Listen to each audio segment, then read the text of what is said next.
Okay, so let's start. You see, in the human body generally, there are cavities that are open. Take for instance, your mouth, also known as the oral cavity, is open. Okay, then another example is your nose, nasal cavity is also open. Okay, there are quite a number of cavities like that that are open to the outside, but there are cavities in your body that are not open, they are closed cavities. Cavities in simple English word means space or spaces. That is what cavities literally means. It means spaces in your body. So for the closed cavity, there are majorly two types. We have the ventral cavity and we have the dorsal cavity. Dorsal is an anatomical term that means that something is close to the rear or something is close to the back. That is what dorsal means. While ventral means something is close to your abdomen or to the front. So the ventral cavity can be further divided into the thoracic cavity and the abdominopelvic cavity. Thoracic in simple English word just means chest, while the abdominopelvic cavity, there are two cavities. We have the abdominal cavity and the pelvic cavity. Of course, you know the abdomen. When we say abdomen, generally in simple English term, it means stomach.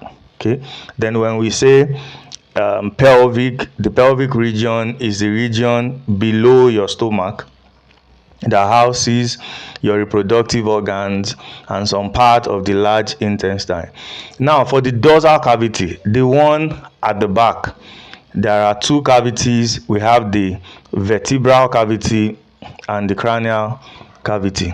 So for the thoracic cavity is also further divided into the pericardial cavity. This pericardial cavity is the space in your body where your heart is. The pleural cavity is the space the pleural cavity is the space in your body where your two lungs are, the left and the right lungs. There are two lungs. Then the open cavity are lined by mucous membrane, while the closed cavity are lined by serous membrane. So examples of the open cavity: oral, nasal, rectal cavities, while for the closed cavity we have dorsal and ventral cavities. Okay? So I've said this earlier on that in the human body, these cavities just means space within your body, and this space usually contain and protect internal organs. So and the two main body cavities are the dorsal cavity. Like I have said, dorsal means is towards the back and ventral means is like towards the abdomen or towards the front. Now, okay, so you can see this is the brain in the cranial cavity. Then this is the spinal cord. You know, the brain continues with the spinal cord.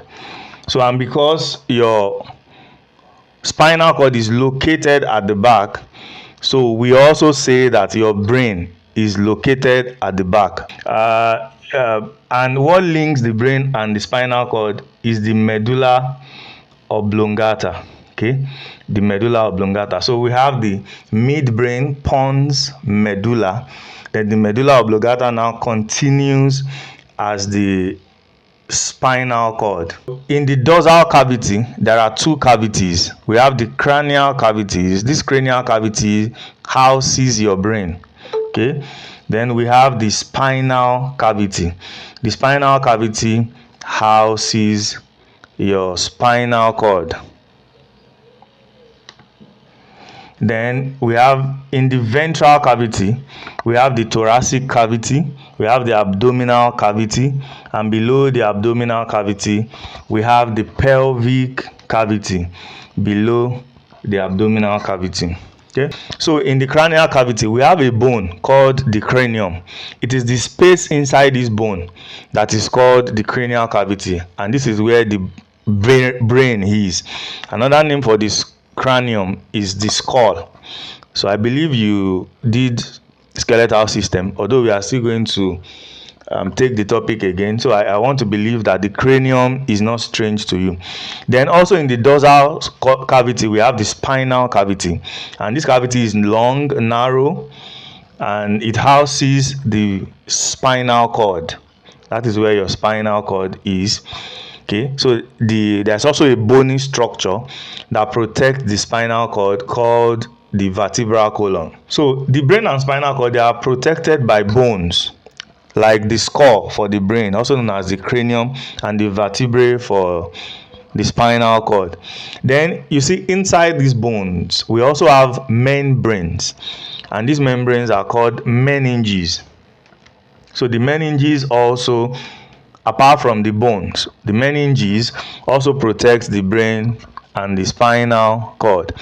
These meninges, they are 3-layer membrane, or there are 3 layers of membranes. Then there's also a fluid called cerebrospinal fluid produced by the brain that also lubricates the brain and the spinal cord. Let's move on to the ventral body cavity. In the ventral body cavity we have the thoracic cavity. So the thoracic cavity and the abdominal cavity are separated by a muscle called diaphragm. The muscle is called diaphragm, and this muscle is very important for breathing. This diaphragm is very important for breathing. So that muscle separates the thoracic cavity and the abdominal cavity.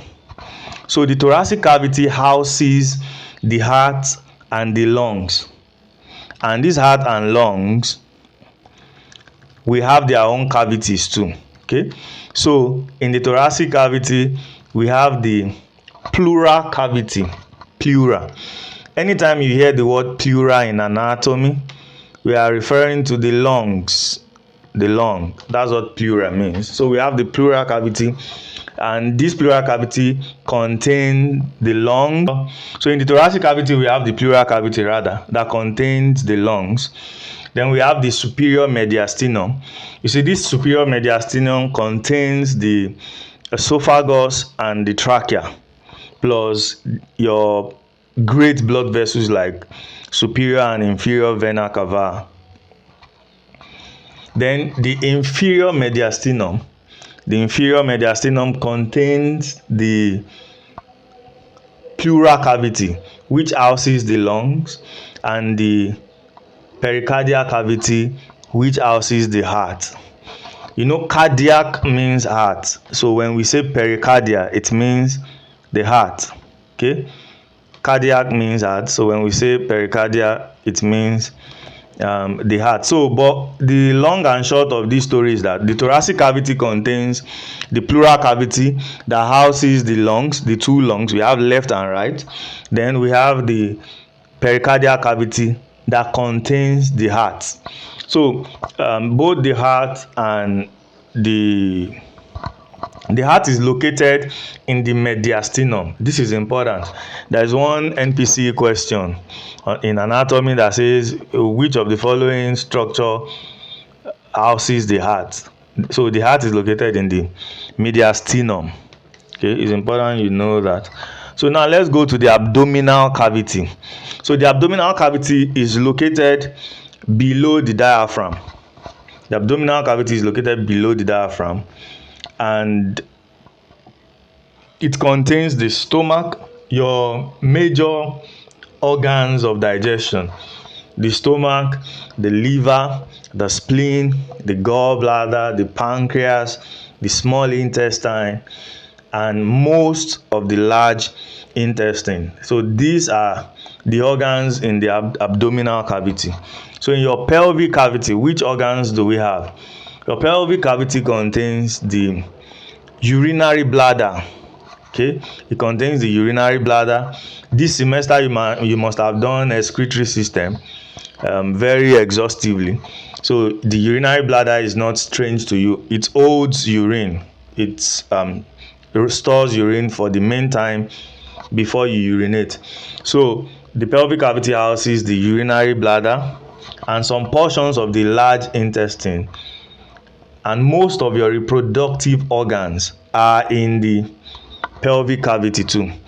So these are some of the organs in the pelvic cavity: reproductive organs, urinary bladder, distal ureters, proximal urethra, your colon, rectum, and anal canal. In females, the uterus is located in the pelvic cavity.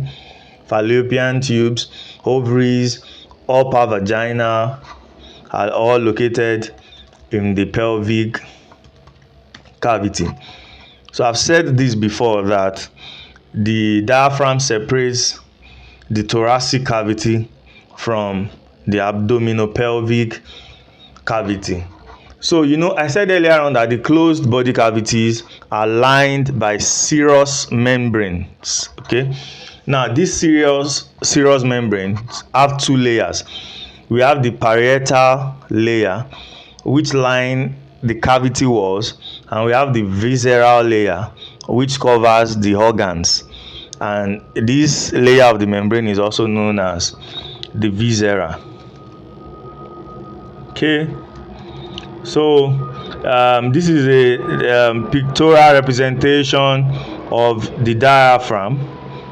This is the diaphragm, and the upper part where your lungs are is the thoracic cavity. Then you see on the left lung there is an impression. If you check the right lung there is no curve inside, but if you check this left lung, there is a curve inside. This is showing you where the heart is. It is because of the heart tilted towards the left lung that you have this depression on the left lung. Okay, you see that this point I am pointing at, there is a depression. So that's the location of the heart, where the mediastinum is. All right, so for now we'll be moving into the question and answer session.